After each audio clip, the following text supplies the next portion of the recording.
আজকে চলে গেছিলাম কৃষ্ণনগরের ফেমাস মাদাসাটে লাঞ্চ করতে। ফার্স্টেই তো অনন্যা রোবট এসে আমাদের খাবারটা দিয়ে গেল। নেক্সট আমরা কি কি অর্ডার করেছি চলো তোমাদের দেখাই। আর এখানে আমি একটা গন্ডগোল করে ফেলেছি, ফার্স্টেই আগে ভাত আর মাংসটা প্লেটে নিয়ে নিয়েছি।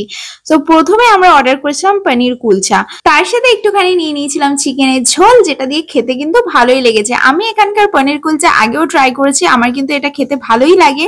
নেক্সট আমরা যেহেতু দুপুরবেলা গিয়েছিলাম, আমার ওখানকার থালিটা খাওয়ার ভীষণ ইচ্ছে ছিল, বাট আমাদের যেতে যেতে যেহেতু 4টের বেশি হয়ে গেছিল, তো 4টের পর কিন্তু ওখানকার থালির অপশনটা বন্ধ হয়ে যায়। সেই জন্য আমরা সিঙ্গেল সিঙ্গেল নিয়ে নিয়েছিলাম বাসমতি রাইস, কাজু কিশমিশ দিয়ে মুগ ডাল, ছুরি আলু ভাজা আর মুরগির ঝোল।